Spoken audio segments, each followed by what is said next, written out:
Let us explore how meditations two forgotten dynamos and why we need them both.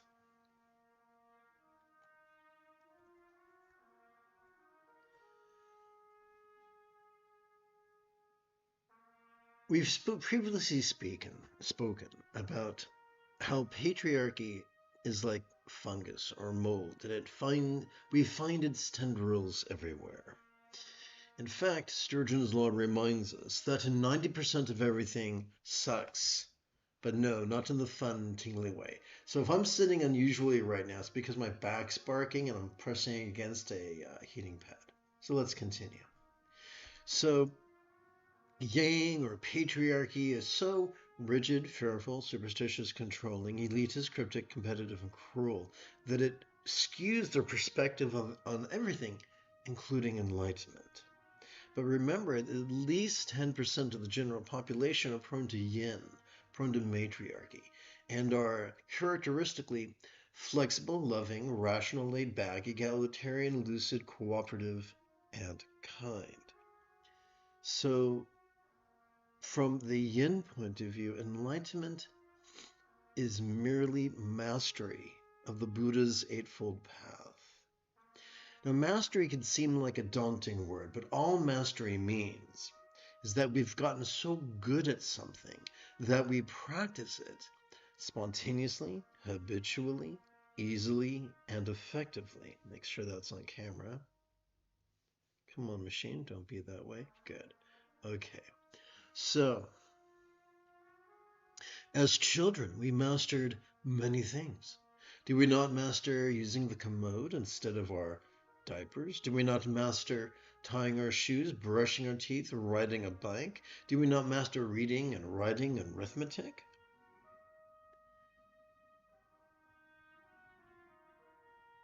One of the keys to so the Buddha taught in the second to the final passage of his discourse on the four bases of mindfulness, the Satipatthana, for those who are sticklers, that one could master this path in as little as 7 days. Let's find out why. The Eightfold Path has a built-in supercharger.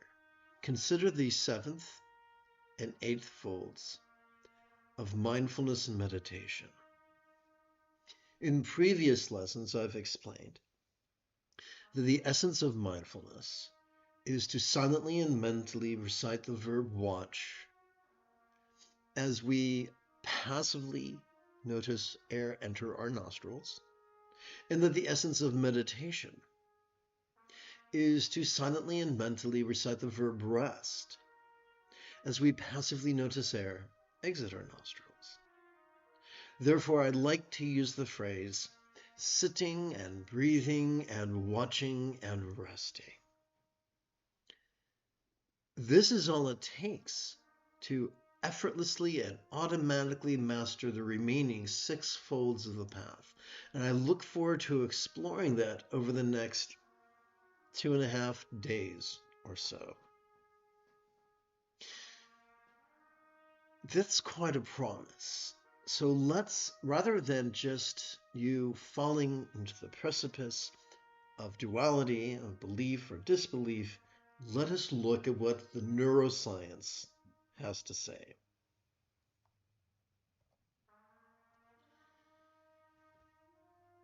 When we make the mistake of actively focusing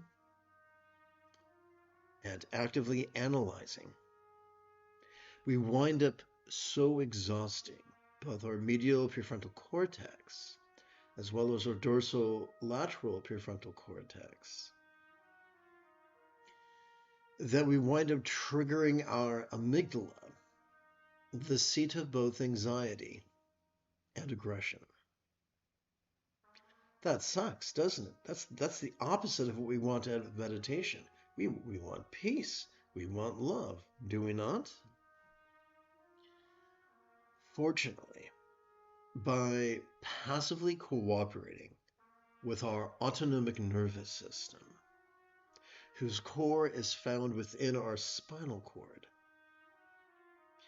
Not only do we automatically calm both the anxiety and aggression of our amygdala, but we automatically stimulate our anterior cingulate gyrus, which functions as the hub of our mirror neurons, the seat of empathy, which is pretty cool.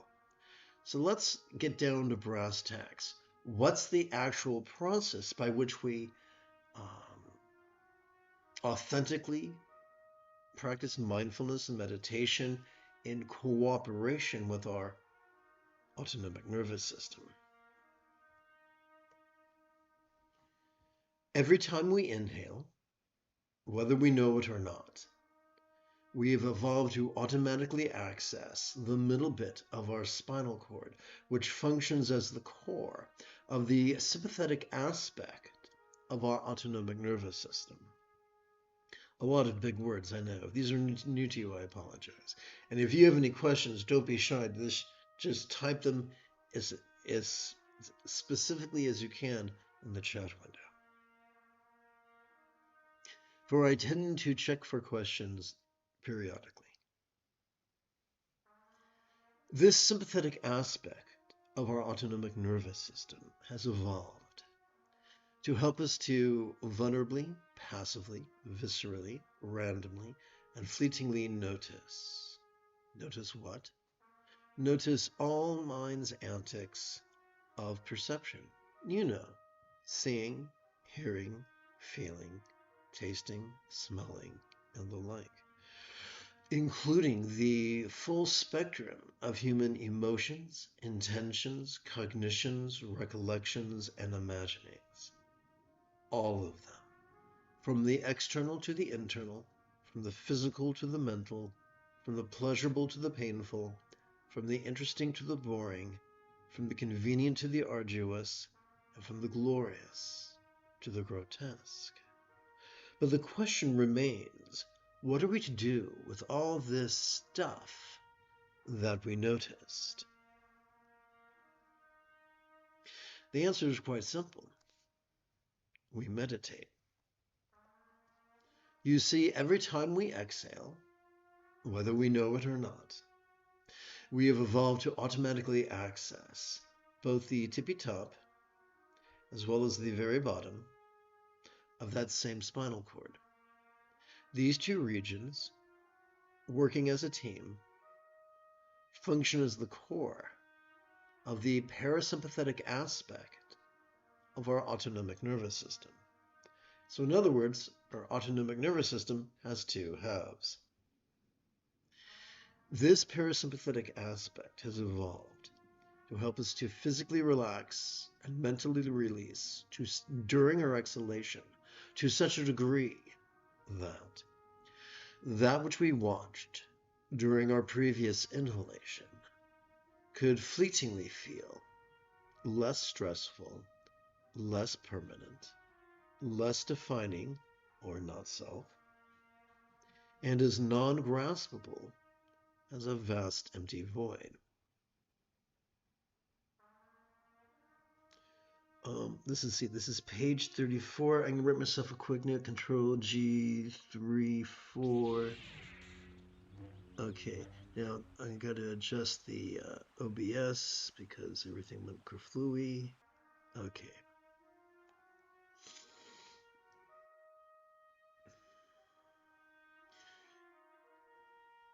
It would seem that a simile is only as effective as it is relatable.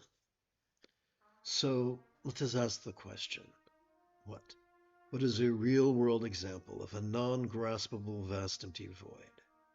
How about the illusion of the infinite azure sky on a bright and beautiful cloudless morn, which, although could be tantalizing to the eye, is non-graspable to the hand?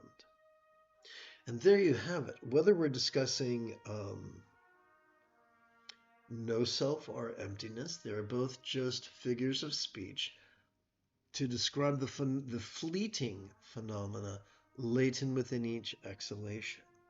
Now, remember we talked about 90% of humans are into yang or patriarchy. And they're rigid and fearful and superstitious and controlling and elitist and cryptic, competitive and cruel. And so in their elitism and in their rigidity, they make outlandish promises. They say, once you master no self, you'll never suffer again. Once you master emptiness, you'll never suffer again. Of course, they do a wretched job of telling people how to master those things. And so it becomes sort of a thought-stopping cliche, which is very common in cults. The Buddha never promised we would be free from stress. The Buddha didn't promise we would be free from the presence of stress, only its tyranny. That it would no longer control our choices or utterances or deeds. That's the freedom Buddha offers. That's the liberation Buddha offers. And the reason, one of the many reasons why patriarchy never leads to full enlightenment is they have a definition of enlightenment that is not rooted in a nuanced understanding of the Buddha's teachings. Patriarchy is rigid, and rigidity is antithetical to the comprehension of figures of speech. When I was in junior high, I learned the term adroit, which means skillful or nimble. Yin promotes nimbleness of mind. Spiritual matriarchy promotes, strengthens, and supports the nimbleness of mind necessary to master the Buddha's path. Remember, if all no self and emptiness does is fleetingly help us let go, then what good is it? The answer is, well, it's part of a two-step process of watching and resting that makes the mastery of the remaining sixfold path into an inevitability. Perhaps that is why the Buddha promised in his penultimate passage of the Satipatthana Sutta that one could master his path in as little as 7 days. So it's simple. Once every 12 hours or so, let us sit and breathe and watch and rest. If you feel that if that still feels challenging for you to do solo, you're welcome to join me every 12 hours on the Tube app. Because on the Clock app, if I say the real name of the Tube app, they lose their minds. How do you know if you're on the Tube app? If you see both my visual aids and my funny face, then you're on the Tube app. 9 times out of 10, I teach every 12 hours. Come to the live streams, and within a week or two, this entire set of skills you can master. No, it doesn't mean you're going to fly, doesn't mean you're going to be magic, doesn't mean you're going to be Qui-Gon Jinn, but it does mean that you're going to be more of a healthy, well-adjusted adult. That you're going to experience greater joyful love, a greater peace, and greater genius. For the key to using all the regions of our central nervous system is our passive cooperation with our autonomic nervous system.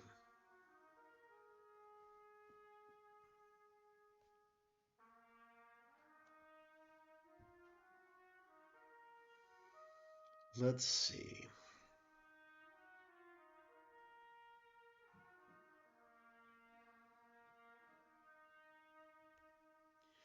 This is the Dzogchen Sunday Lama Jigme Gyatso of the Buddha Joy Meditation School. For multiple decades, I've spent about 8 hours a day, almost every day, studying, practicing, mastering, and reverse engineering the teachings and techniques of each school of meditation so that you would not have to.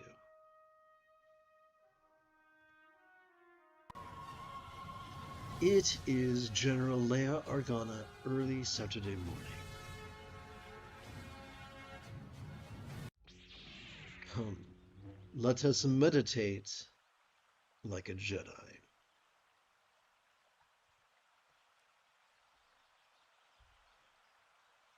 So, the essence of Bengali crease counting is counting 13 sets of single repetitions of watching and resting, in addition to 13 sets of a dozen repetitions of watching and resting, for a total of 13 sets of 13 repetitions per collection, which takes about 14 minutes or so.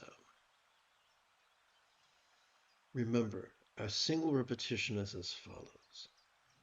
As we passively notice air enter our nostrils, we silently and mentally recite the verb watch. And as we passively notice air exit our nostrils, we silently and mentally recite the verb rest. Remember, this is passively watching. We are not focusing on it. We're not concentrating on our breath to the intensity or to the detriment of our perception of everything else. Au contraire. It's a gentle thing. Think of it this way. We were emulating the example of an enthusiastic piano student who's so enthralled with his sheet music and his keyboard that he merely holds the sound of his clicking metronome in passive peripheral awareness.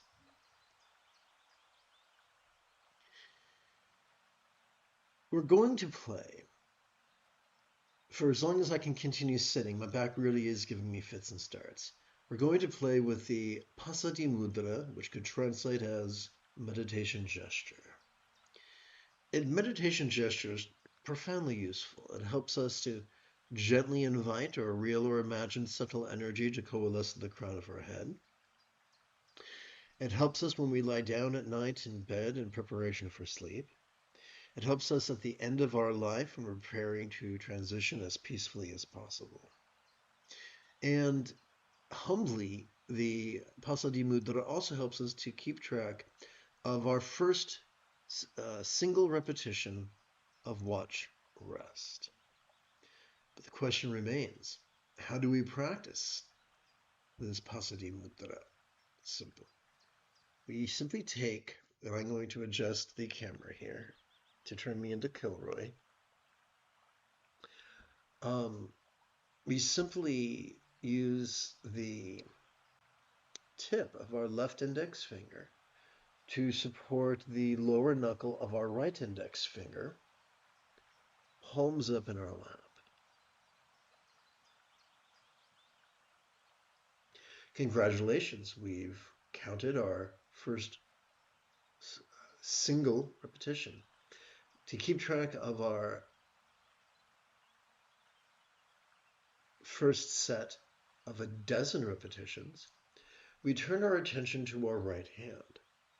Every time we silently and mentally recite the verb watch during our inhalation, we advance our right thumb across our fingers, beginning with the set of creases at the bottom of our right little finger and concluding with the set of creases near the top of our right index finger.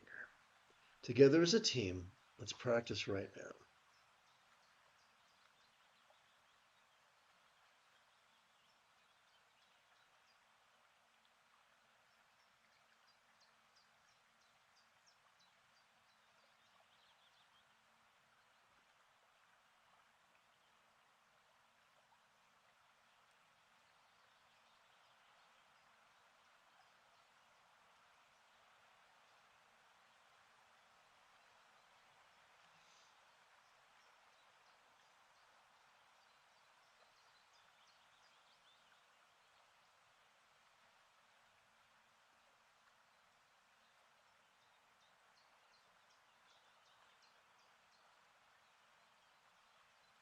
I'm going to turn up the heat on my heating pad.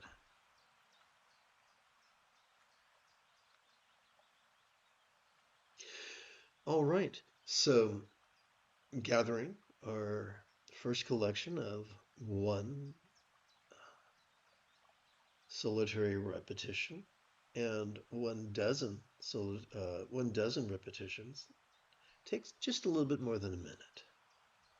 So to keep track of our second solitary repetition, let us place the tip of our left thumb upon the lower set of creases of our left little finger.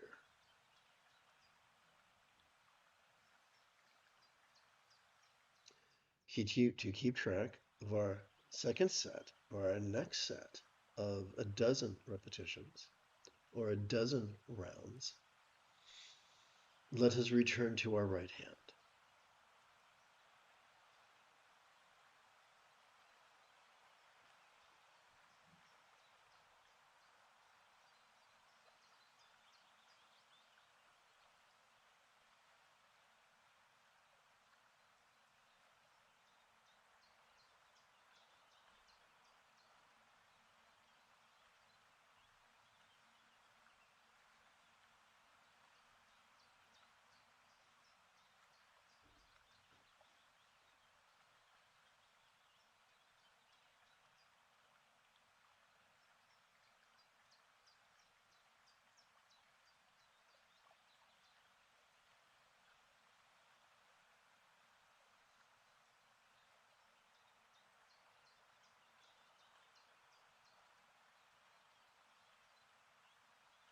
And now you get the basic idea of how we count of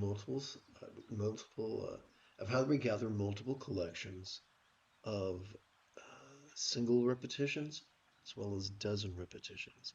So let us place our hands palms up in our lap. Now, this is where I would typically sit with you for another 45 minutes and meditate, but I really need to go back to bed so I can rest my back.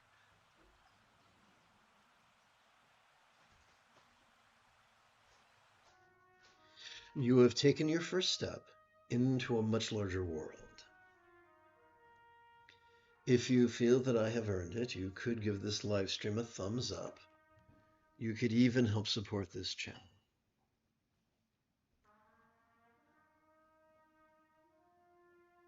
For Meditate Like a Jedi is made possible thanks to the generosity of viewers just like you.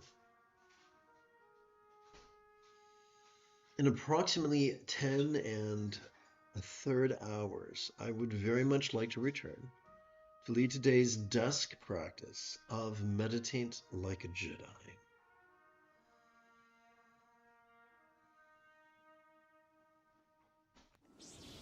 And if you are as geeky as me, may the Force be with you always.